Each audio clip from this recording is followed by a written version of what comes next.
sebentar ya, nyiapkan perangkat. Kadang sulit masuknya. Sehat Mas Risto? Sehat, Pak. Alhamdulillah. Semoga semua sehat selalu.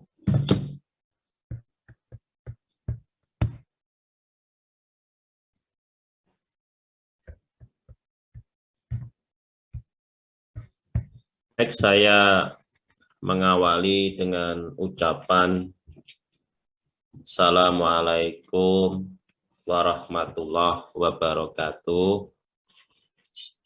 Waalaikumsalam warahmatullahi wabarakatuh. Selamat pagi dan salam sejahtera untuk kita semuanya. Tentu dalam nilai-nilai kewarganegaraan ada nilai kepatuhan terhadap Tuhan. Karena itu bagian daripada pembelajaran di dalam kewarganegaraan yang merupakan implementasi dari nilai-nilai Pancasila, yaitu sila yang ke-1. Dalam kondisi pandemi seperti ini, tidak ada jaminan siapapun yang tidak terkena oleh virus ini. Walaupun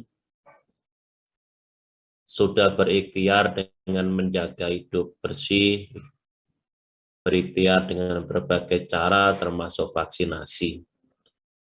Tetapi kalau ketentuan atau takdir kita dikehendaki terkena virus, maka itu bagian daripada proses kehidupan kita sebagai manusia. Oleh karena itu, tempat kita memohon dan meminta agar diberikan kesehatan, diberikan kemudahan untuk memahami ilmu-ilmu yang dipelajari selama pendidikan di Strata 1 Universitas Teknologi Yogyakarta. Kita memohon kepada Tuhan Yang Maha Esa dengan berdoa terlebih dahulu menurut agama masing-masing dan kepercayaan masing-masing. Berdoa saya persilakan. Bismillahirrahmanirrahim.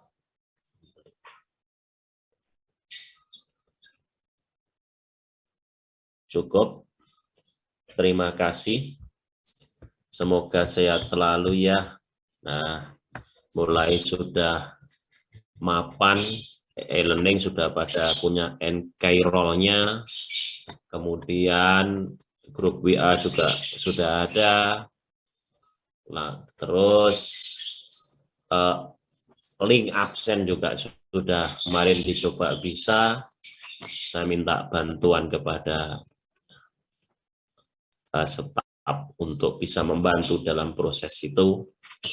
Nah, nanti linknya dibuat menyusul atau mungkin akan dipost oleh staf untuk di post di link WA. Saya mintanya nanti langsung di post di WA.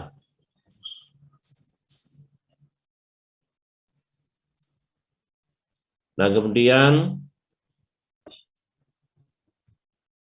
kalaupun ada kesulitan-kesulitan, oh iya ini sebentar. Ini D ya. Sebentar, tak masang link dulu. Kalaupun mungkin saudara ada kesulitan-kesulitan terhadap absensi karena keterbatasan teknologi atau karena sesuatu hal, dikomunikasikan kalau kira-kira di grup tidak nyaman atau kurang merasa nyaman, bisa japri ke saya. Misalnya, Pak, kemarin saya ada sesuatu sehingga saya tidak bisa absen atau dan lain-lainnya. Bisa seperti itu. Kenapa begitu? Karena kondisinya keterbatasan. Kita bisa menerapkan seperti situasi yang normal. Banyak warga Jogja ya yang sedang sakit karena pandemi ini, karena virus Omikron. Tapi yang saya syukuri itu, alhamdulillah, banyak juga yang sudah vaksin. Mungkin karena vaksin itu, sehingga resiko yang berat itu dapat dicegah. Ini yang saya sepatut bersyukur. Artinya, ikhtiar itu sangat perlu sekali. Kalau soal finalisasi atau hasil itu seperti apa, sudah kita pasrah saja kepada Tuhan yang Maha Esa ya. Nah, kalau tidak salah itu nanti sudah dipost di grup WA, silakan saudara absen ya. Saya memang memasang setiap grup satu staf yang membantu saya. Karena mau dimaklumi, saya produk lama yang dulu tidak belajar secara intens terkait dengan teknologi. Memang pada waktu itu teknologi belum semaju sekarang. Ngajar masih pakai, paling banter itu pakai PPT itu. Ataupun kalau enggak ada laptop, enggak ada proyektor itu LCD, kita pakai spidol sama papan putih. Itu masa saya. Nah, masa sebelum saya itu malah lebih tradisional, kapur putih dengan papan yang berwarna hitam. Nah, itulah perjalanan peradaban manusia itu. Nah, sekarang mungkin orang-orang yang zaman dulu melihat kita menjadi heran. Kita belajar menggunakan Zoom dan jarak jauh. Tapi ini peradaban kemanusiaan. Semakin ke depannya, semakin cepat. Teknologi semakin cepat, kemanfaatan banyak. Tapi satu sisi tak bisa dipungkiri, teknologi juga menghasilkan residu, yaitu hal-hal yang dipandang kurang baik. Nah, kita membahas hari ini masih lanjut terkait dengan identitas nasional ya. Kemarin jam 10 kita dengar di televisi ya, Rusia melakukan operasi militer khusus katanya, bertajuk itu, operasi militer khusus, dengan memasuki wilayah Ukraina sampai sejauh 5 km. Nah, perang teknologi, perang di zaman yang teknologi sangat mutakhir. Hanya butuh waktu beberapa jam itu, beberapa pangkalan-pangkalan pertahanan udara Ukraina itu mampu dilumpuhkan. Nah, saya tidak sedang bicara terkait siapa yang hebat, siapa yang menang. Saya terkait, kalau saya tidak sepakat terhadap peperangan itu. Budaya perang itu, mohon maaf, harus dikurangi. Kenapa? Komunikasi yang harus diutamakan. Nah, kalau negara berlomba-lomba membuat senjata-senjata yang akhirnya adalah memusnahkan manusia, nah itu bertolak belakang dengan tujuan ilmiah pengetahuan. Hanya tadi saya menggambarkan, di zaman yang teknologi maju, perang itu memang resiko korban bisa diminimalkan, tapi dampak kehancurannya juga luar biasa. Dan waktu yang diperlukan sangat singkat untuk melumpuhkan satu negara dengan negara yang lain. Padahal zaman sudah maju, perang masih bisa terjadi. Nah, mudah-mudahan krisis Ukraina-Rusia ini segera berakhir dengan langkah-langkah konkret yang dipimpin oleh PBB, jangan sampai malah ke arah perang dunia ketiga dan tidak menguntungkan bagi semuanya. Karena tidak ada peperangan itu yang menguntungkan, selalu ada kerugian di para pihak. Nah, kalau begitu apa yang bisa kita lihat dari kepentingan negara kita? Sudah benar kita ini non-blok, tak usah memihak sana sini, tapi kalau bisa ikut peran secara aktif sesuai yang diatur diamanatkan dalam konstitusi, yaitu bebas dan aktif memilih siapa dan aktif untuk menemukan perdamaian. Nah, kalau kita lihat permasalahan atau problem yang timbul itu ada 3. Kaitan populisme, kemudian politik identitas yang kemarin kita bahas itu, sektarian, kelompok, golongan, komunal sempit, yang ini mendominasi beberapa dekade kita di Indonesia itu. Golongan A disebutnya dengan istilah ini, golongan B yang tidak sepaham disebut dengan istilah itu.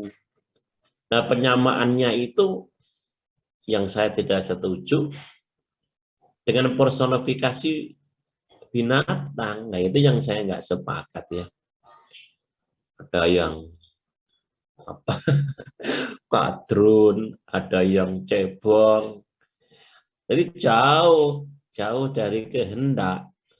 Kehendak apa? Kehendak nilai-nilai kewarganegaraan. Kadal gurun, cebong. Nah, cebong itu kan anaknya kata. Kadal itu ya juga binatang. Nah, ininya nggak boleh begitu ya. Kalau saudara berbeda pendapat, semisal Adian berpendapat dengan Dedi, biasa itu, senyum saja. Senyumin, tidak perlu marah. Karena Adian punya pendapat, tentu punya dasar. Mas Dedi punya pendapat, tentu punya dasar. Disampaikan secara argumentatif. Nah, bunyinya apa? Perkataan-perkataan yang baik. Yang tidak boleh itu Mas Adian memaksakan pendapat kepada Mas Dedi. Mas Dedi memaksa pendapat kepada Mas Adian. Itu yang tidak boleh. Kemudian saling paksa menimbulkan kontra, menimbulkan kebencian, dan yang lain-lain. Ya. Jadi, ya, saya sudah senang ya kalau udah ada link absennya. Jadi orang mungkin saya sedikit bisa di hukum atau ilmu hukum karena saya mendalami itu. Mas Risto ahli di bidang apa ya, informatika, tapi mungkin hukumnya kurang. Saya tahu hukum tapi saya kurang di apa ya, informatika atau apa gitu. Ini manusia harus melengkapi.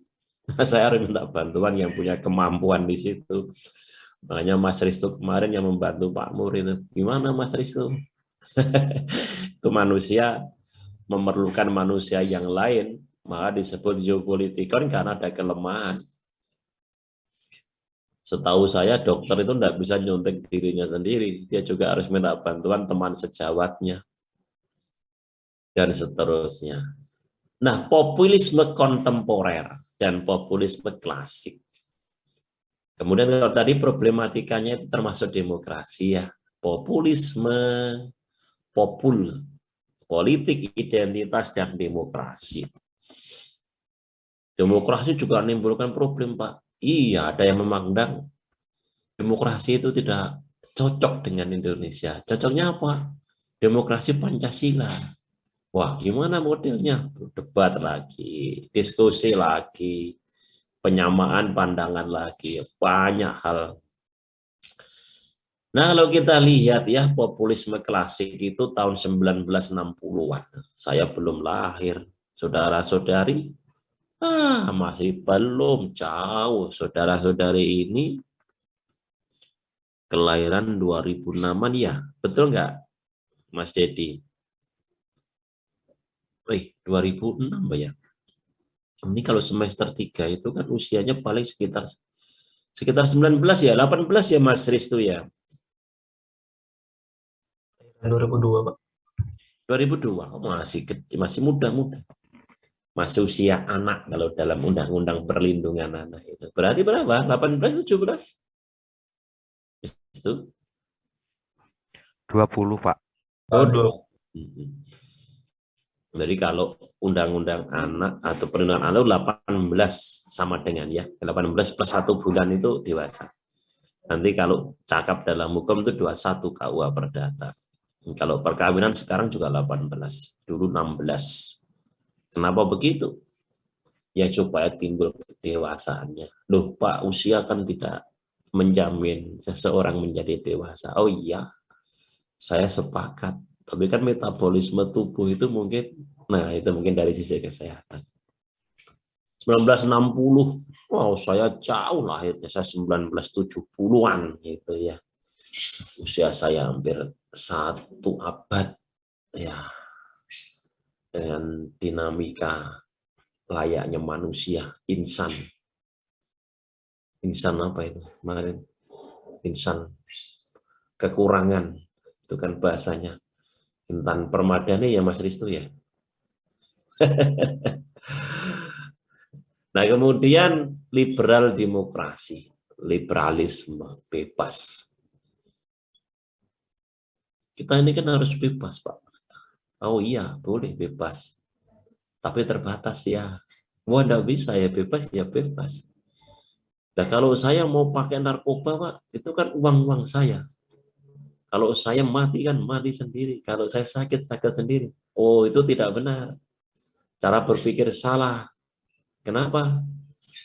Karena negara punya kewajiban untuk menjaga jiwa raga warganya.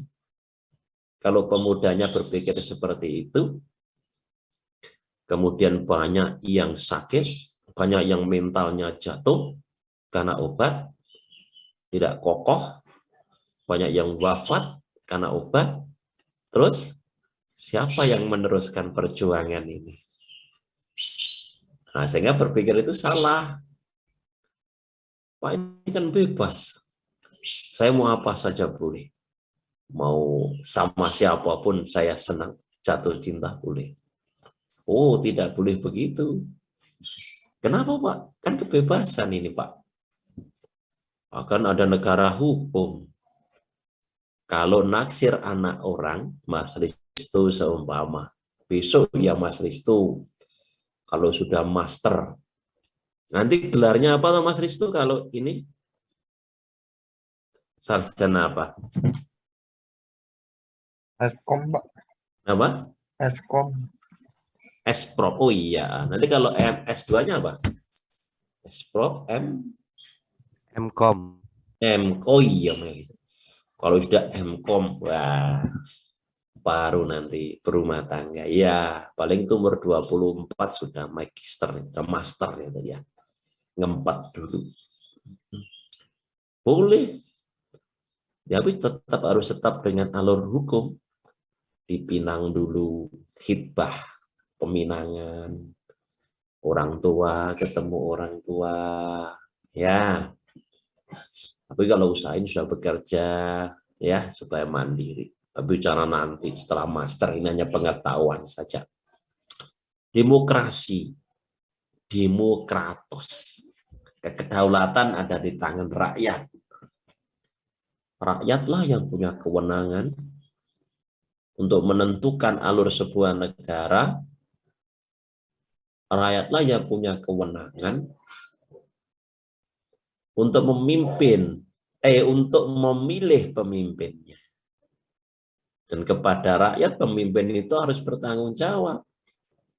Tentu dengan mekanisme ketatanegaraan. Nah, itu demokrasi. Tapi juga menimbulkan pertanyaan. Liberal, bablasan banyak. Nanti banyak melahirkan kaum-kaum marginal, kaum-kaum kekurangan, yang berakibat kepada yang kaya semakin kaya, yang berakibat kepada yang miskin semakin miskin, karena adanya paham liberalisme.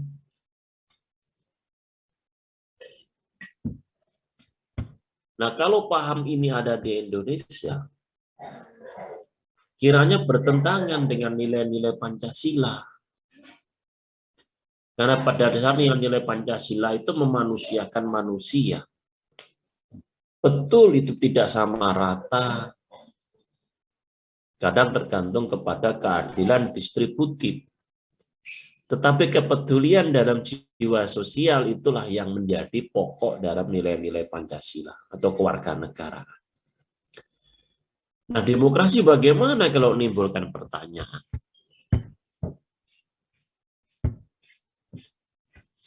Nih, sebuah ideologi, saya katakan, berpusat dan menganggap masyarakat sangat terpisah. Sebentar ya.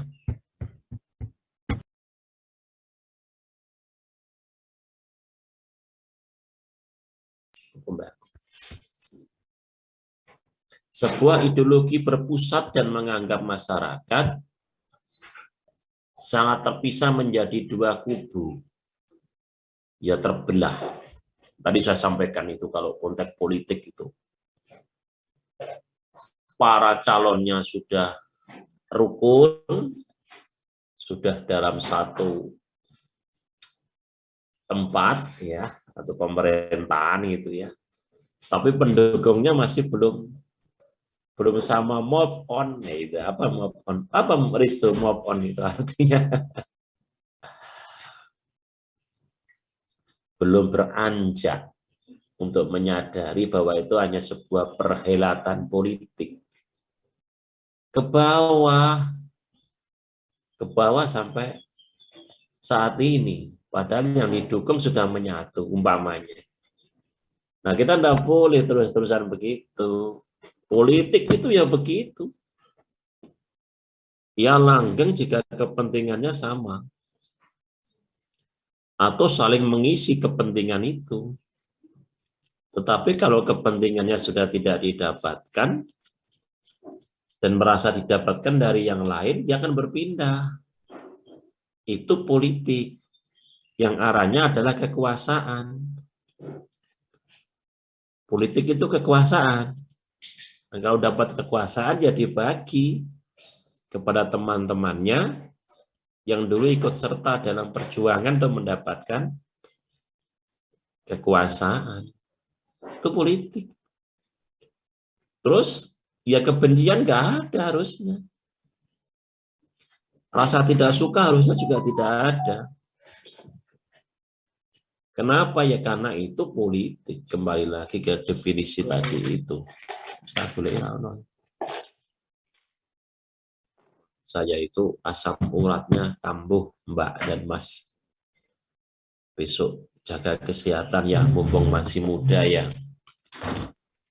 Ya, jangan sakit. Ini kalau saya mungkin dulunya juga nggak bisa menjaga, nggak pinter gitu ya dalam menjaga kesehatan itu. Sehingga kalau tua panen akibat gaya hidup waktu masih muda. Dulu itu ya Mas, saya itu kalau pengen nasi Padang itu cari yang itu loh Mas, yang kental-kental gitu. Tapi sekarang dibelikan aja saya nggak mau, karena sedampaknya itu sakitnya menjadi melebihi rasa enaknya. Nah, jaga kesehatan ya Mas, Mbak. Ini karena saya tukar pengalaman.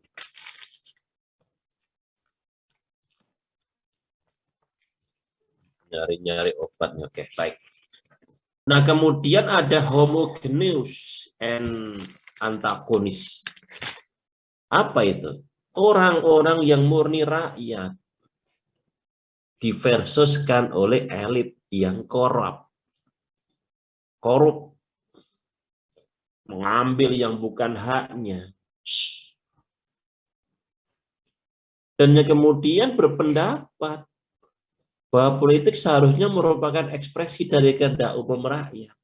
Itu harusnya. Prakteknya rakyat cari makan sulit, bayar listrik, harus ikut BPJS. Kalau enggak ikut BPJS, nanti ada masalah administrasi kalau kita jual beli tanah. Ini kita ini seperti ini. Negara yang sedang menuju ke arah kemakmuran ya, kesejahteraan masih proses ke sana ya. Meletakkan sendi-sendi sendiri. Ya, kecuali 80 tahun ya. Amerika itu berapa? 200 tahun. Rakyat versus orang-orang murni rakyat. Murni rakyat ya orang-orang biasa. Versusnya elit korup. Yang korup itu karena kekuasaan. Punya kesempatan. Punya peluang. Nah, kalau kita profesinya seumpama petani ya, di sawahnya sendiri, modalnya beli bibit padi sendiri, dikerjakan sendiri, apa yang mau dikorup? Tidak ada ketulusan hati untuk menafkahi keluarganya. Habis sholat subuh, ini gambaran petani yang di desa. Kemudian ngaji, nih kalau yang beragama Islam. Kalau teman-teman yang Kristen, Katolik, mungkin ada doa pagi. Atau mungkin yang dari teman-teman Hindu, Buddha, Konghucu, ada kegiatan di pura atau apa, tempat ibadah yang lain. Dan mungkin yang kepercayaan melakukan model pelaksanaan ibadah yang lain. Ya, itu boleh-boleh saja. Yang intinya setelah berkegiatan berhubungan dengan Tuhannya, nah kemudian ya berkegiatan ke sawah, cangkul, sabit, ditaruh di baju belakang, cangkulnya ditaruh di pundak dengan bertopi, tangan kanannya bawa minum, bawa berbekalan ke sawah. Oh ya, sebentar.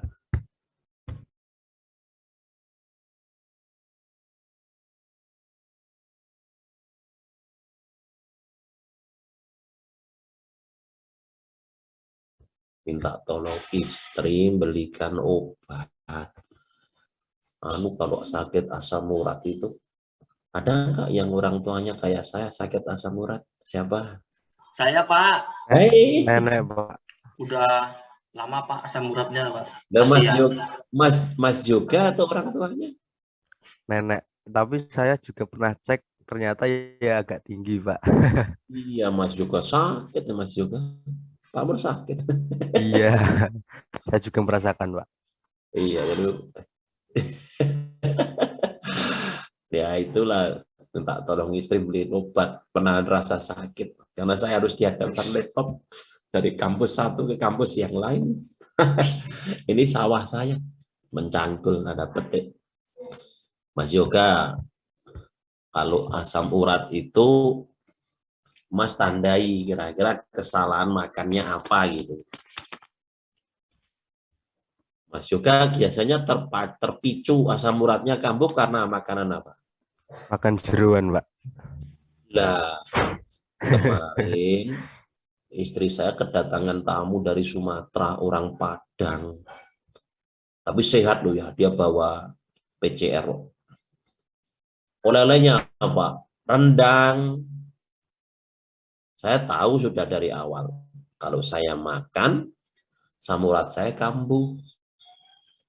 Namanya manusia. Nidil-nidil, tahu nidil-nidil enggak? Tahu Pak, tahu. Ngambil sedikit, tapi Iya. berulang kali.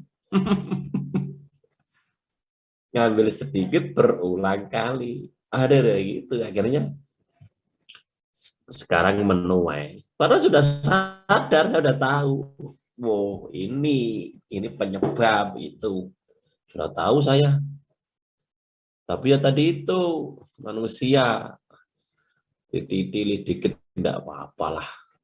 Cuma sedikit. Nanti lagi sedikit nggak apa-apa. Nanti sedikit. Tenaga sedikit ngumpul. Jadilah penyakit. Ya itulah. Ya pokoknya Mas Yoga jaga kesehatan ya. Jangan sampai kambuh ya. Iya Pak. Iya. Nah kemudian kalau tadi itu kalau petani enggak ada yang dikorupsi. Coba kalau pejabat. Ini oknum ya, nanti saya bilang pejabat, dikira semua, enggak lah oknum. Oknum tapi banyak juga ya oknumnya. Tiap tahun atau tiap berapa semester kita tahu korup-korup ketangkep. Ini enggak pernah menurun jumlahnya, banyak. Ini itu, macam-macam lah. Sekian miliar, sekian ini, sekian itu, ada. Kadang kita ini beruntung, tidak diberi kewenangan, kekuasaan yang untuk itu. Mungkin loh ya, kalau diberi kewenangan untuk itu, mungkin kita bisa melakukan hal yang sama, atau bahkan lebih. Wong manusia itu punya kelemahan, kayak tadi saya itu dulu. Sudah tahu kalau rendang itu memicu asam urat kepada diri saya. Tapi bisa berkompromi dengan dirinya sendiri. Ini saya ngomongin diri sendiri loh ya. Ya Dian ya, dikit nggak apa-apa kata adik kecil saya. Oh iya nggak apa-apa. Oke lah. Lalu kemudian apa populisme itu? Ideologi, logos, idea. Ilmu yang memecahai cara berpikir, pokok berpikir.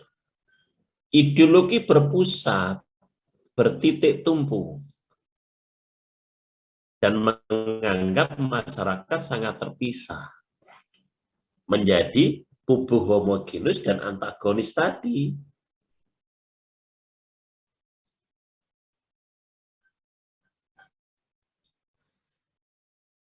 Jadi ideologi orang-orang muda versus orang elit korup. Dan yang berpendapat bahwa politik seharusnya merupakan ekspresi. Nah, tadi saya sampai pengertian populisme tadi. Nah, apa sebab populisme itu? Ini paradoksal, kebalikan. Demokrasi liberal and ekonomi pasar bebas. Dulu kita lihat gerai-gerai supermarket besar-besar itu. Saya dulu kalau jalan-jalan ke Malioboro ya, dulu naik motor itu bisa langsung parkir di depan mall. Atau langsung parkir di depan gerai-gerai baju itu. Nah, asiknya di situ kan nggak harus beli. Jalan-jalan. Lihat pada waktu masih muda, yang dilihat celana jeans. Nah, namanya masih muda kan Yoga? Iya Pak. Ke counter jeans, lihat sepatu-sepatu sport itu. Lihat, enggak beli, enggak punya uang. Sekarang ada uang sedikit, tapi kalau ke sana harus jalan kaki. Usia, malu juga kalau ketemu Mas Yoga, ketemu Saudara Adian Wahyu. Nanti Bapak, ngapain Bapak ini? Sudah usia kok jalan-jalan ke mall, banyaklah ibadah lah. Tegur sama Mbak Sabrina, saya malu juga. Udahlah di rumah aja. Sehingga saya jarang beli baju kalau belum rusak benar itu Mbak Sabrina. Kalau beli, kalau udah betul-betul butuh. Nah, kedua, kampus sering ngasih batik. Ada bajunya batik aja. Nah iya, baju kebesaran. Bisa untuk kondangan, bisa untuk bertamu, bisa untuk ngajar, bisa untuk ibadah. Nah, itu batik. Jadi, satu batik multifungsi. Nah, asal dikejaga kesuciannya dalam arti tidak kena najis. Demokrasi liberal bergabung yang menghasilkan satu paradok ini. Kita mengalami, oh ya sekarang menuju ke sana. Untuk jadi bupati itu butuh uang enggak Mbak Sabrina? Ini juga Mbak Sabrina di depan saya ini. Ini anaknya Pak Mur nomor 2 itu namanya Sabrina itu dia. Mondar-mandir aja dia. Gimana Mbak Sabrina? Mbak Sabrina Ziafidela. Jadi bupati butuh uang enggak? Enggak usah tambahkan wajah, enggak apa-apa, suara aja. Banyak atau sedikit kah? Nah, itu banyak sekali. Nah, nanti gimana cara kembalikannya Mbak Sabrina? Kalau biayanya banyak begitu.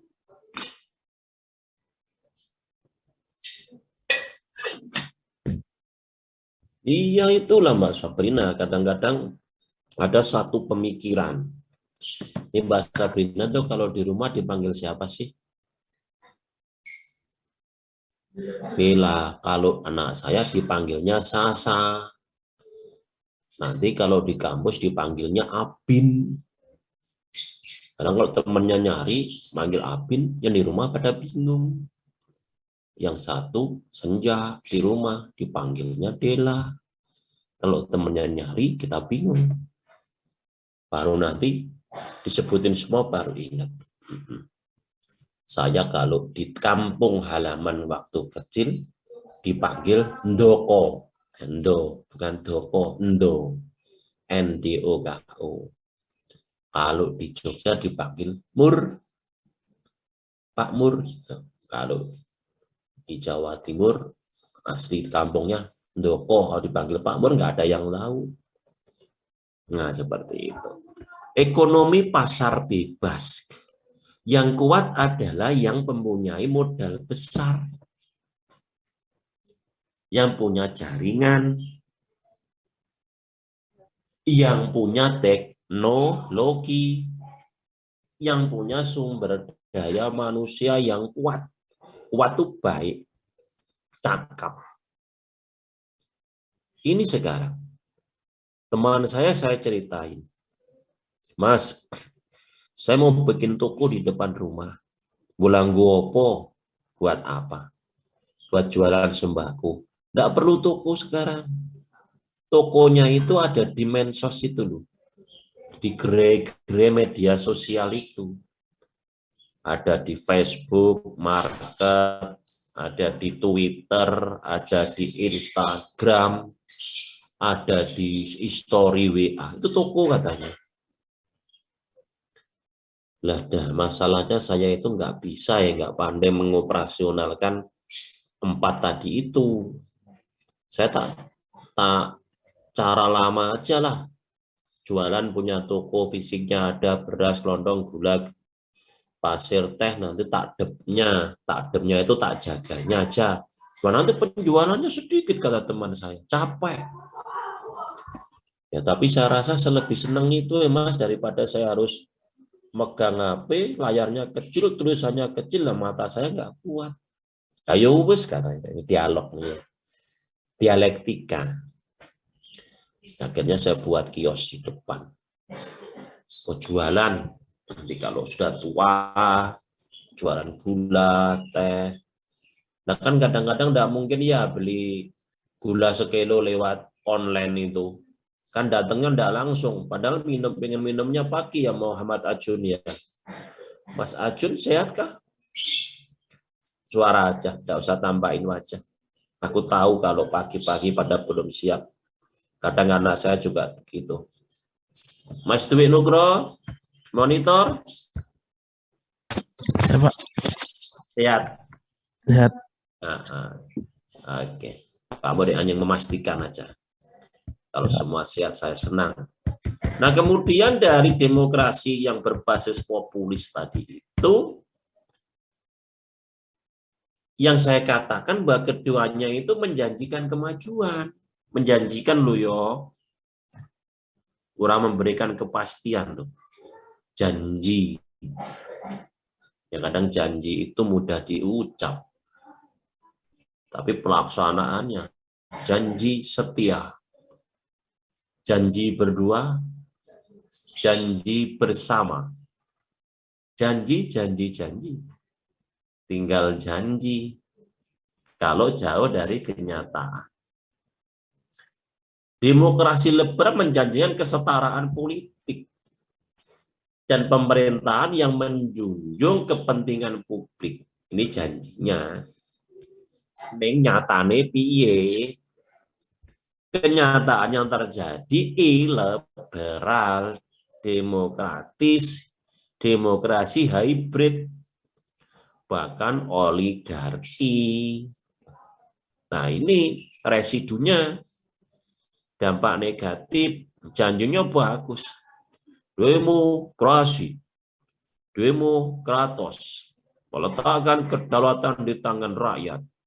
Dan dalam praktek politiknya, setelah rakyat memilih, yang ditunjuk menjadi penguasa, kemudian penguasa berbentuk pemerintah, pemerintah punya kewajiban membuat kebijakan, nah kebijakannya itu malah memberatkan yang memilih, memberatkan rakyatnya.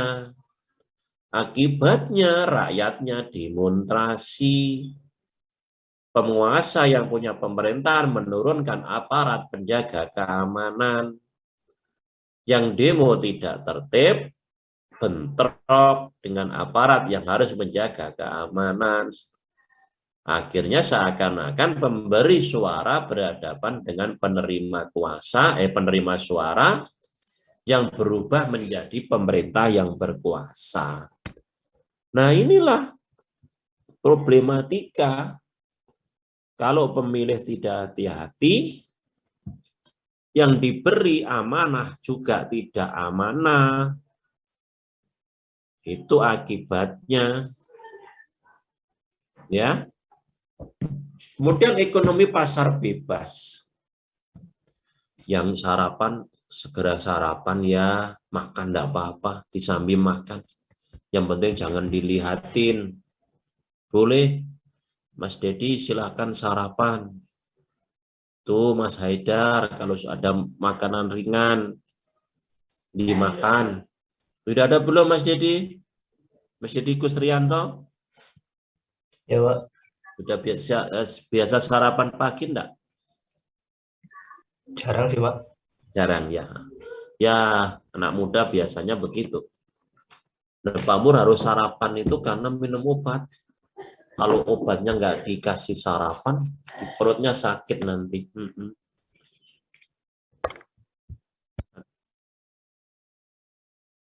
Nah, silakan yang punya maam dimakan.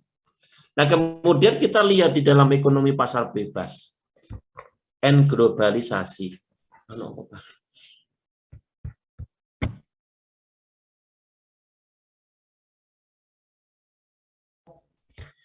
Menjanjikan pertumbuhan ekonomi dan kesejahteraan. Janji ya. Neng nyatane, ya kadang-kadang antara janji dan kenyataan itu jauh. Antara harapan dan kenyataan juga jauh. Itulah kehidupan.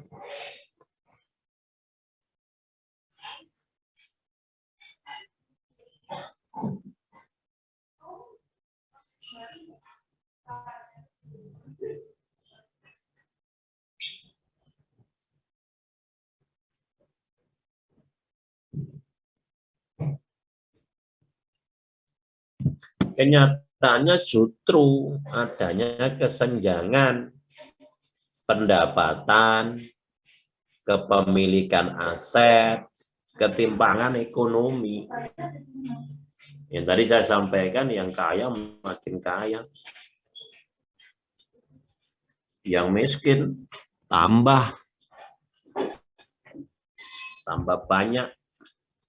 Tuh problemnya di situ.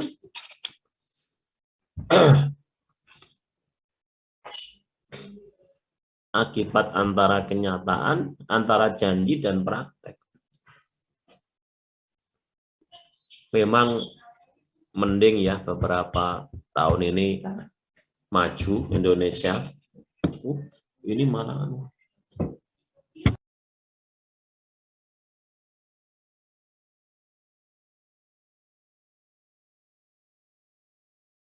ya, ya. Jadi ketimpangan hasil dari beberapa referensi yang saya baca, sekian banyak orang, sekian banyak ya, tidak berjuta dibanding penduduk Indonesia, menguasai lahan sekian persen, banyak persen dibanding jumlah mayoritas warga. Hak penguasaan hutan sekian hektar, bahkan ratusan. Kita hanya dapat paling 50 meter, 150 meter, 100 meter. Nah, ini kan problem.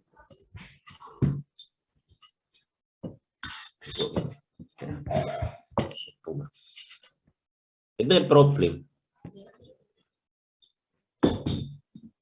Di perumahan-perumahan itu berapa sih luasnya? Satu perumahan paling 135 meter.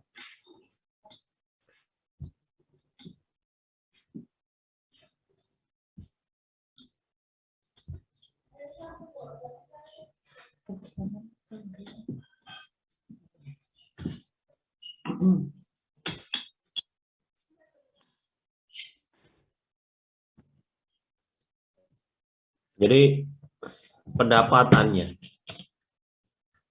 ya kalau di luar negeri lain lagi, pemain sepak bola itu bisa 1 tahun sekian ratus miliar. Nah, kita tidak bisa, berdampak pada banyak hal.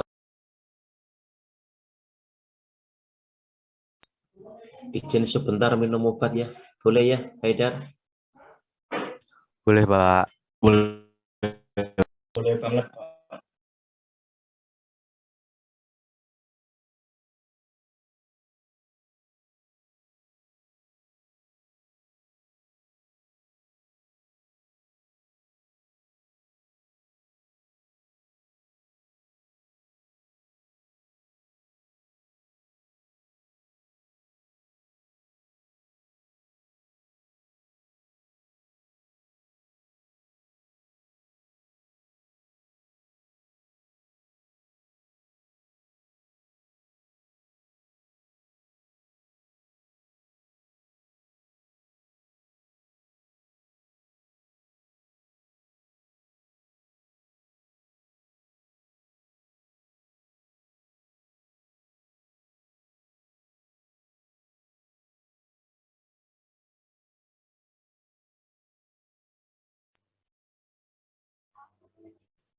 Nah, kemudian dari keduanya yang saya sampaikan tadi itu, sampai menjanjikan adanya kenyataan, tetapi prakteknya berbeda jauh.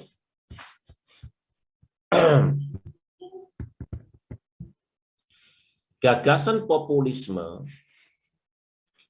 ini seringkali digunakan oleh oposisi. Pengertian oposisi itu adalah pihak yang mengambil tempat berbeda dari pemerintah atau yang berkuasa.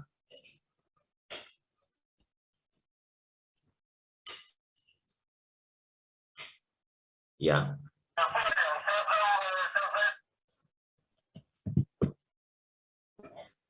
Kemudian intinya dari populisme tadi apa? yang menantang narasi elit yang berkuasa.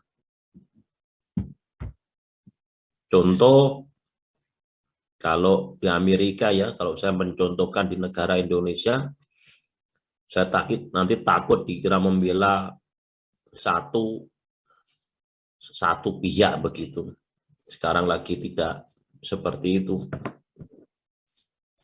Kalau saya beri contoh si kelompok ini dulu oposisi, kelompok ini, nah, nanti pendapat saya dinilai, wow Pak Mur belain sana, wow Pak Mur temannya sana, serba repot sekarang ini. Dosen juga begitu nih.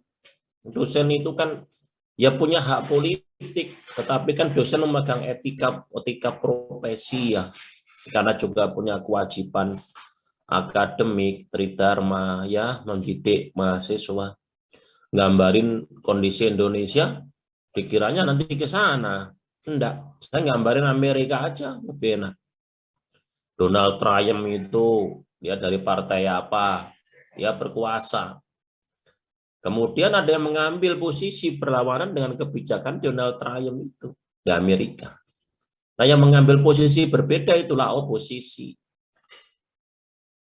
Nah, gagasan-gagasan baik yang berupa janji-janji tadi, idealisme, populisme, yang nyampaikan oposisi.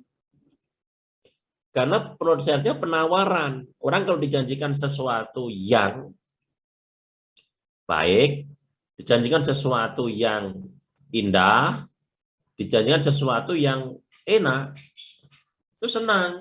Nah, biasanya oposisi ini yang mengambil perannya itu. Walau tidak semuanya, karena juga ada yang mengatakan seadanya dalam arti faktanya. Kemudian dipertahankan oleh elit politik serta oligarki dengan melakukan perlawanan. Nah, ini kadang-kadang terjadi. Apakah di Indonesia terjadi atau enggak? Ya Mas Adian, Mas Al-Haidar, Mas Ikhwan, Mbak siapa tadi, Bella. Nah, dirasain sendiri terjadi atau enggak. Saya ini dokter ilmu hukum ya, bertatanegaraan. Takut sekarang kalau mau menyampaikan sesuatu, ya nanti kalau cocok dengan satunya, nanti takutnya adalah. Kemudian adalah populisme, mengaku solusi, populisme tadi, populas, atas kondisi status quo yang dipertahankan.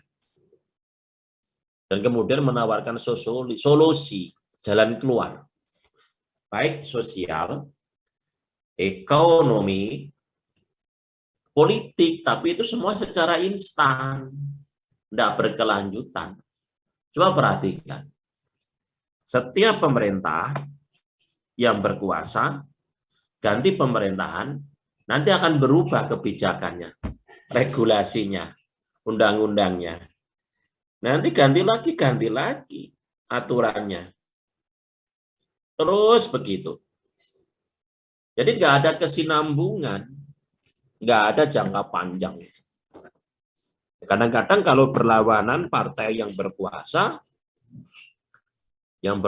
menonjolkan prestasinya dengan mengatakan yang kemarin kurang baik, atau yang kemarin mengatakan berprestasi yang sekarang kurang baik. Terus begitu. Nah, disitulah yang tadi saya sampaikan. Jauh kadang-kadang antara yang dijanjikan dengan kenyataannya. Kalau populisme dipandang sebagai sebuah jawaban, solusi ya, atas situasi yang tidak berubah, stagnan.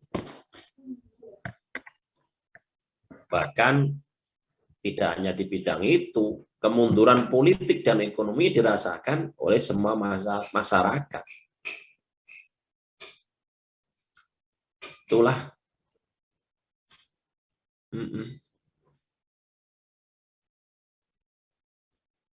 Siapa yang merasakannya? Tentu warga. Dalam konteks warga, masyarakat yang marginal, yang paling berat menderita. Apa sih yang sekarang nggak pakai biaya? Kita apa coba sih nggak ada itu. Orang wafat itu juga pakai biaya. Bukan biaya untuk wafat loh ya Alaidar. Biaya untuk perawatan pangruti loyo jenazah. Nah, kemudian dari karakter populisme adalah memisahkan kelompok masyarakat miskin dan terpinggirkan dengan kaum elit.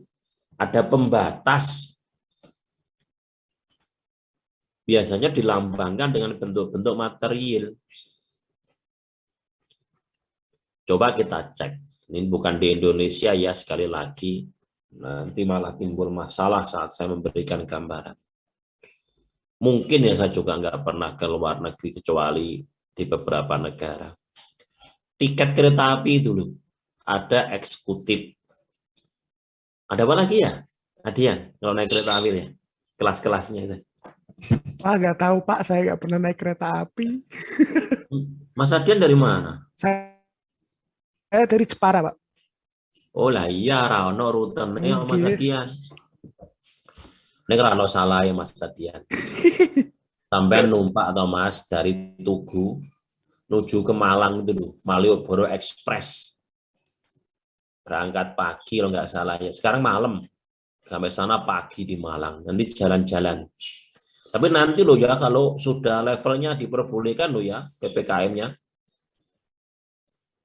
Nah, dari Malang jalan-jalan pulang lagi naik kereta. Itu paling 500.000 PP. Asal nggak nginep hotel loh. Nah, nginepnya di mana, Pak? Nah, itu yang saya nggak tahu. Pemimpin populis cenderung melakukan dikotomi. Dibeda-bedain. Jangan dikotomi dong, Pak. Jangan dibedakan dong. Dan membelah masyarakat menjadi kelompok pembaru dan status quo. Sehingga dari itu terbentuk dua kelompok yang homogen, yang saling mengambil posisi, yaitu bertentangan dan berebut klaim. Kira-kira yang saya sampaikan terjadi nggak di Indonesia, Mas Ikhwan Nuralid? Ya Pak. Terjadi enggak? Gimana Pak? Ada pemisahan itu loh Mas Ikhwan. Yang satu berkata A, yang satu berkata B. Nanti kalau merasa ada yang dirugikan, lapor polisi. Itu ada nggak di Indonesia? Ada Pak. Banyak enggak? Banyak. Nah, ya itu. Jadi, seakan-akan keberadaan Pak Polisi itu dipakai untuk itu. Padahal bukan. Ia melayani, mengayomi, melindungi. Ini problem kita saat ini. Entah lagi laporan sana-sini. Nanti ada oknum pejabat yang membuat statement, membuat rame situasi, yang penyataannya tidak adem, tidak ayem, malah memicu berbagai macam kontra. Lah ini kan harusnya nggak boleh terjadi, toh. Kalimat-kalimatnya harus dipilih. Jadi pemimpin itu cenderung diem. Diem dalam arti hati-hati ya. Tapi kalau sering bicara tapi bicaranya memicu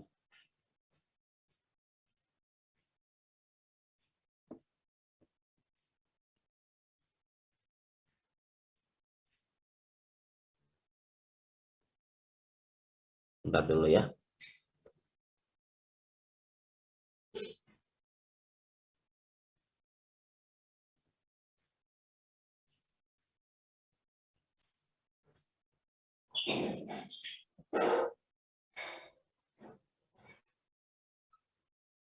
Jadi itu problemnya, pejabat tidak hati-hati dalam membeli statement, oknum pejabat belum mempunyai data yang matang untuk menyampaikan ke masyarakat, hanya pinginnya itu dianggap tanda petik membela, wah, tetapi tidak memberikan perlindungan.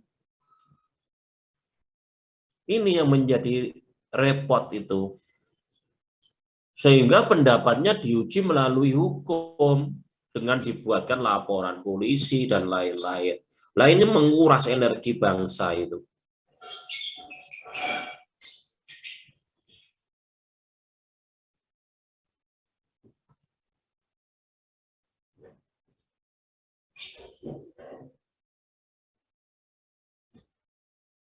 Nah itu, ini juga bukan karena kehendak warga ya. Ini karena memang kadangkala ada desain politik. Kadangkala ya. Dengan tujuan-tujuan tertentu. Jadi kasihan warga negara, kasihan rakyat. Oleh karena itu, rakyat itu harus cerdas, harus berusaha untuk cerdas. Jangan berlebihan dalam hal-hal apapun. Kalau memilih seseorang menjadi tokohnya, yang normal-normal aja, biasa-biasa, toh itu juga manusia yang kita pilih. Ada juga sifat baiknya, ada sifat juga buruknya. Pas lagi senang, kalau menyanjung setinggi langit,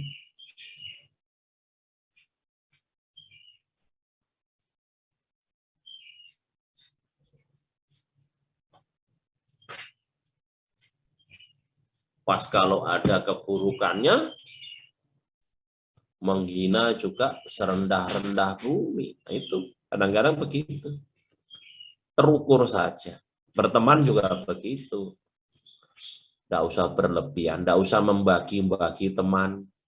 Ini teman dekat, ini teman karib, ini teman itu. Biasa aja, teman itu sama. Karena berteman dengan kebaikannya ya, bukan berteman kepada keburukannya. Nah, tiap orang punya sifat buruk. Si punya, ya punyalah manusia. Bismillahirrahmanirrahim. Juga punya sifat yang baik. Nah, kalau cari yang baik semua ya nggak ada.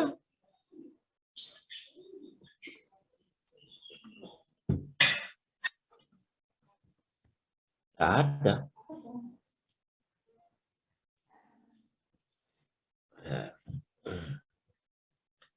Teman yang baik, yang terukur aja. Kadang diri kita juga ada yang nggak baik. Tapi yang baik adalah selalu mengkoreksi diri sendiri, kemudian memperbaiki jika ada kesalahan, kelemahan, dan mengambil hikmah dari pelajaran-pelajaran yang sudah terjadi, berteman dengan teman yang diambil kebaikannya. Nah, kalau case model populis radikal right, ini Cambridge University Press ya, media massanya kampus di Cambridge. Populisme sebagai kritik terhadap demokrasi yang menyimpang. Apa yang dikritik? Adanya pelaksanaan demokrasi yang menyimpang dari demokrasi. Wah, kalimatnya kok begitu, Bapak? Adanya pelaksanaan, iya pelaksanaan, tapi menyimpang daripada tujuan demokrasi. Demokrasi yang bagaimana? Yang dipahami pada umumnya, rakyat banyak. Bukan dipahami oleh elitis. Taunya masyarakat itu kalau memilih pemimpin, dan pemimpin yang dipilih berkuasa, menjadi pemerintah, ya dia harus melayani masyarakat, rakyat yang memilih. Dan rakyat semuanya, karena kalau jadi pemimpin, itu bukan pemimpin rakyat yang memilih saja, tapi seluruh rakyat. Itu ya.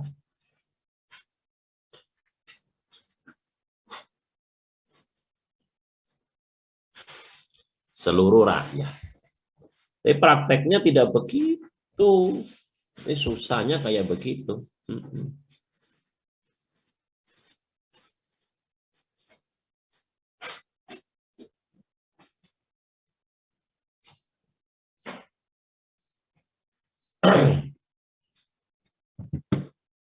banyak teman-teman yang isoman ya. Saya nggak bisa hadir, saya isoman. Saya doakan, kita doakan semua sehat. Nah, kemudian ada resiko populisme itu mengarah pada otoritarianisme. Otoriter. Pokoknya anti demokrasi. Apa pokoknya itu? Wes terserah aku. Nah, aku ayo A, B, yo B. Rakyat urusan guri. Nah, rakyat urusan belakang. Otoriter.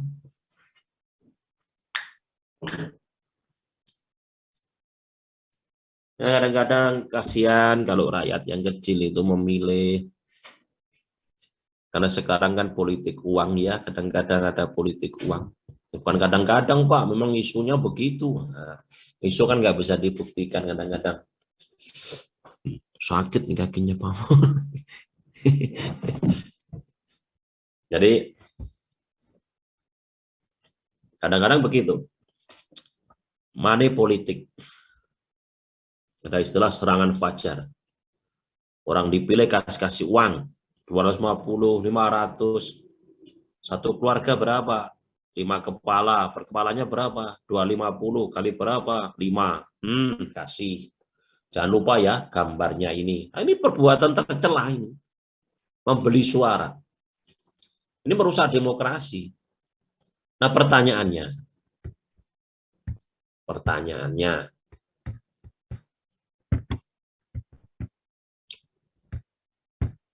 menurut Afifah, praktek membeli suara itu ada nggak di Indonesia sih, Mbak Afifah? Ada, Pak. Ada. Yang Ya. Mbak Afifah ketahui seperti apa prakteknya? Beli suara pas di pemilu gitu, Pak. Ngasih uang gitu ya? Iya. Iya, ngasih uang. Nah, cocok enggak sih Mbak Afifah, sepakat enggak dengan cara begitu? Enggak, Pak. Nah, iya.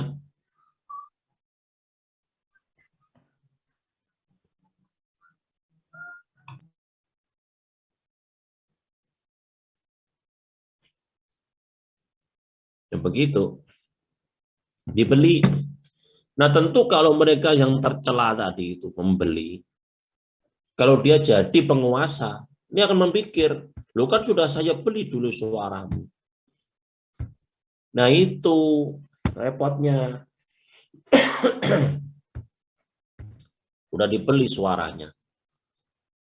Nah, terserah saya. Saya itu yang berkuasa, yang money politik tadi. Terus ada kalimat lagi. Gimana cara mengembalikan modal? Korup, mengambil hak bukan haknya, mencuri uang negara untuk mengembalikan modal. Apa alasannya? Dia jawab, modalnya itu jadi penguasa tinggi, Pak. Berapa miliar? Sekian miliar, Pak. Nah, saya kan harus kembalikan, Pak. Caranya kan cukup dari gaji. Nah, gajinya cuma sedikit, Pak. Terus ngambil dari mana? Nah, dari berbagai macam cara, yang itu kategori korupsi itu. Nah, itu biaya tinggi. Nah, kemudian yang jadi-jadi ya orang-orang yang punya uang, hanya bermodal baik saja, tapi enggak punya modal uang yang nggak bisa jadi. Nah, situasinya seperti ini. Ini kritik ya. Menyimpang dari tujuan demokrasi. Apa resikonya? Otoriter. Orang kebanyakan adalah jujur, tidak egois. Sedang elit itu korup, mengejar kepentingan sempit. Ini yang repot. Oleh karena itu, besok saudara-saudari kalau mencalonkan diri, hitung betul ya. Jangan sampai saudara sudah mengikuti pendidikan kewarganegaraan, Pak Mur sudah banyak bicara di sini, memberikan nasihat untuk diri saya sendiri. Demikian juga nasihat untuk saudara-saudara. bekal nanti kalau sudah hidup di tengah-tengah masyarakat. Nah, kalau model begitu terus kayak apa negara kita? Nanti kita akhiri pusuk 08.30 ya. Sepakat? Sepakat, Pak. Sepakat banget, Pak. Oke. Nah, ini masih 08.14. Sarapan dong, kalau sudah punya makan dimakan. Jangan sampai sakit. Belum matengan, Pak. Belum masak nasi, Pak. Dulu, Pak. Nasinya masih bubur. Anak kos Nunggu makannya Jumatan, cuma Pak, belum masak nasi nasi, Pak. kota. Iya, nunggu Jumatan. Iya, itu besok ya yang saudara sampaikan ke saya itu. Dengan berbagai macam kalimat.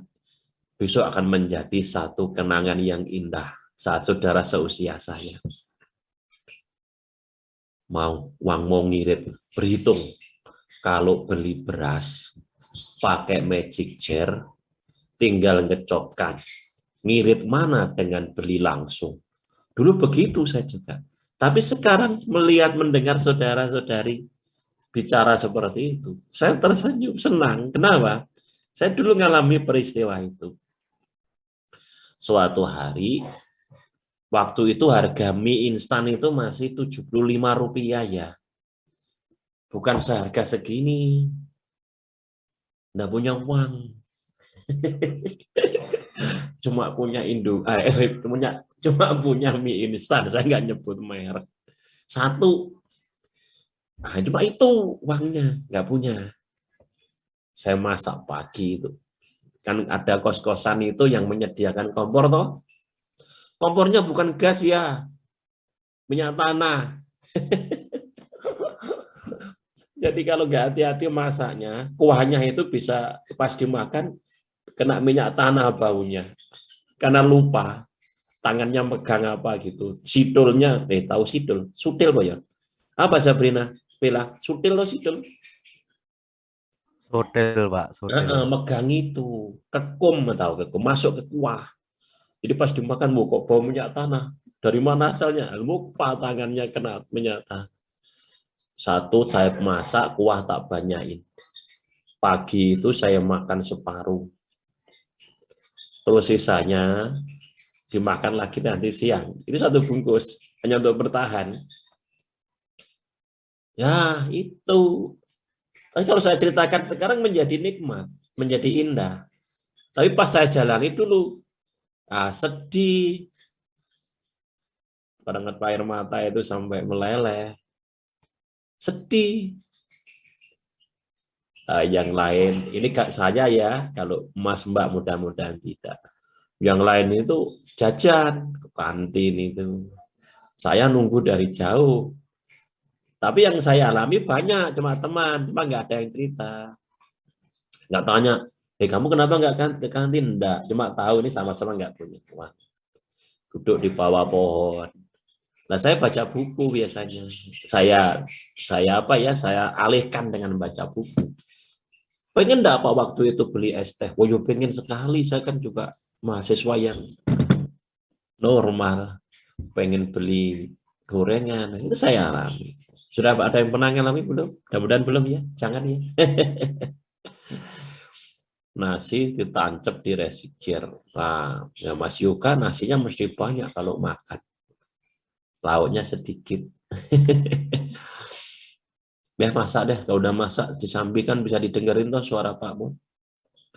HP-nya ditaruh dulu, terus nancepin rice cooker atau magic jar. Sana boleh.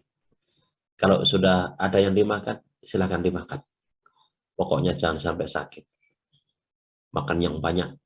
Ya, makan nggak usah pakai logika. Kalau di logika nanti nikmatnya hilang.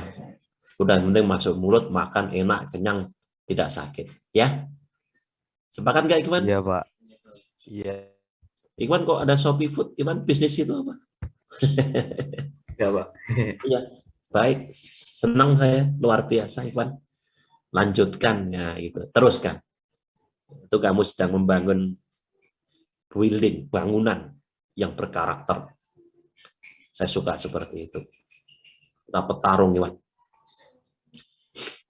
Nah, kemudian akibatnya rezim populis punya kekuatan. Yang saudara pilih tadi itu akhirnya karena pelimpahan kekuasaan melalui demokrasi, terbentuk pemerintahan. Ia memegang kekuasaan darimu. Artinya itu kekuatan yang kemudian disalahgunakan menghasilkan otoriter dengan menyampingkan orang-orang yang tidak sejalan. Caranya bagaimana? Dipenjara dengan berbagai macam cara. Kalau otoriter begitu. Sekali lagi ya, saya tidak bicara Indonesia, ini pengetahuan, saya bicara luar, gambaran umum. Nanti dikira bela satu, bela itu, enggak. Saya punya politik, tapi saya jarang sampaikan di hadapan publik. Saya doktor tata negara. Saya berpendapat selalu menggunakan pengetahuan. Saya tidak mau keperpihakan. Karena politik pada dasarnya itu, 5 tahun kawan, 5 tahun kemudian lawan, saat pemilihan selesai kawan, saat kepentingan tertentu lawan, saat menguntungkan kawan, rakyat di bawah demo, rakyat di bawah bertentangan, yang elit politik makan bersama. Ada enggak seperti itu di Indonesia? Alfian. Ini mengkritisi politik identitas. Pesatnya globalisasi dan ekonomi pasar.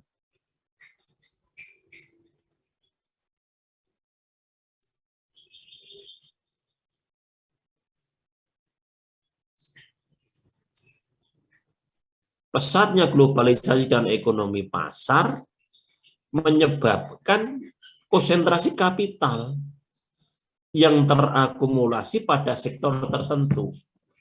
Industri ekstraktif, properti, finansial, dan teknologi tinggi. Ekstraksi itu ya, pemusatan, pencampuran ekstrak, penggabungan. Lihat tuh pembangunan di negara-negara yang maju. Di Saudi Arabia itu Riyadh. Di jalan itu besar-besar gunung, bangunan-bangunan menjulang tinggi, lampunya, menara apa, luar biasa. Properti, kemudian keuangan, nggak punya uang ya repot sekarang. Obat mahal juga. Teknologi tinggi, iya. Lihat itu, perang Ukraina itu versus Rusia. Ukraina, Rusia, drone pakai drone. Jadi tembakannya itu sambil duduk. Hanya saja presisinya sekarang yang agak lebih baik, jadi bisa dihindari korban manusianya. Hanya yang dihancurkan itu pangkalan-pangkalan yang berpotensi untuk membalas serangan. Tapi itu juga tidak baik ya, berakibat destruktif. Itu pengetahuan dimanfaatkan seperti itu. Maka Einstein itu nggak sepakat tentang adanya nuklir itu. Kalau pengetahuan dibuat kemudian menghancurkan populasi manusia, terus untuk apa pengetahuan itu? Karena mestinya pengetahuan itu dipelajari supaya manusia itu mendapatkan manfaat, damai, guyup, rukun, bukan malah negaranya porak-poranda, perang. Kontraksi ekonomi akibat mismanagement. Iya, kalau kita sekarang kontraksi, tetapi karena pandemi ekonominya. 2 tahun ini, semua negara mengalami kontraksi. Baik secara mikro maupun makro. Secara di keluarga-keluarga juga kesulitan keuangan. Benar enggak Mbak Viva? Iya, Pak. Mbak Viva masak sendiri atau beli ini? Manajemen pertahanan hidup. Biasanya masak sendiri atau beli teman-teman di kos-kosan? Saya masih di rumah, Pak. Oh, lah ya itu yang masak. Ibunya ya Mbak Viva ya. Kadang bantuin juga. Harus itu harus keharusan. Iya. Nilainya itu ya tak kasih tahu ya. Saya pernah membaca sebuah buku.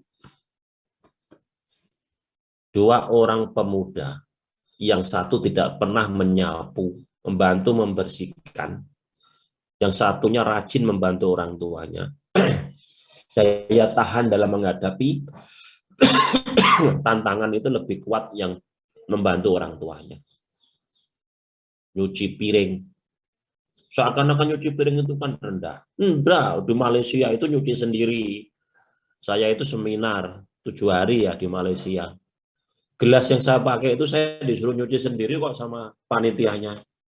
Diumumkan itu pakai bahasa Inggris itu. Siapapun yang menggunakan fasilitas minum, mohon gelas dicuci sendiri dan air digunakan sehemat mungkin. Coba. Tamu itu. Nah, kita coba. Kadang-kadang nggak begitu. Coba di luar negeri, coba Eropa itu. Kalau kita lihat film-film itu. Dia punya apartemen, habis makan dia cuci, dapurnya ditata bersih. Nah, kadang-kadang kita kan enggak. Kita ini apa aja, saya ini juga. Nah, kemudian pertumbuhan ekonomi yang diekstrak tadi itu ternyata mempertahankan dominasi elit ekonomi yang kapitalis kroni, berteman-teman itu. Kapitalis kroni dan rezim sebelumnya. Ya hanya untuk kepentingan kelompok mau loh Mbak Afifah.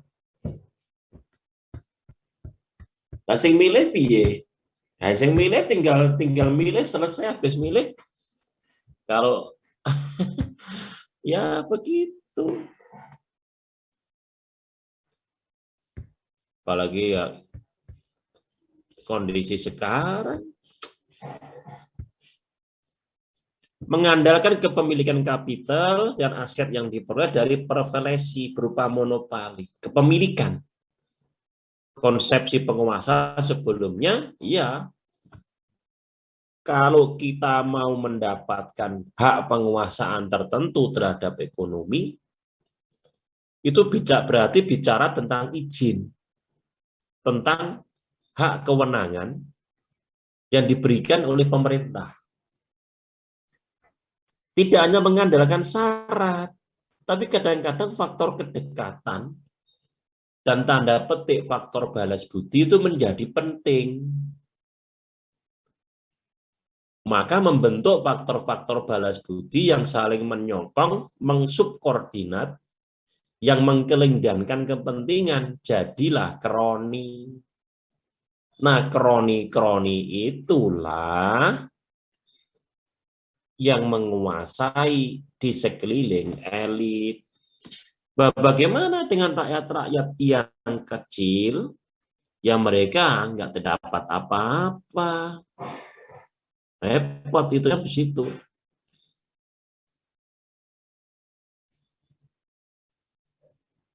Seperti itu. Baik, saya kira sudah jam 8.27. Karena dari Jumat, yang penting saudara banyak baca buku ya, refnya tak kirim. Saya sudah punya NK-roll-nya dan nanti komunikasi dengan saya. Adakah pertanyaan yang ingin disampaikan atau didiskusikan? Silakan. Sudah cukup, Pak. Ya, terima kasih karena sudah cukup. Pesan saya nanti dibaca lagi terkait dengan identitas nasional. Yang kedua, tidak perlu berpergian jika tidak urgen dan tetap jaga kesehatan. Itu pesan saya, dan selalu komunikasi dengan orang tuanya kalau tinggal di Jogja dan terpisah jauh dengan orang tua. Yang bersama orang tuanya, bantu orang tua dalam menjalankan berkegiatan sehari-hari di rumah. Mari kita akhiri dengan berdoa bersama sesuai agamanya masing-masing dan kepercayaannya. Berdoa saya persilakan. Alhamdulillah. Cukup. Terima kasih atas waktu dan kehadirannya. Jangan lupa untuk isi presensi. Saya tutup dengan kalimat Assalamualaikum warahmatullahi wabarakatuh. Waalaikumsalam warahmatullahi wabarakatuh. Selamat siang dan Oh. salam sejahtera. Kita berpisah bertemu lagi pada Jumat yang akan datang. Amin. Makasih Pak. Sama-sama.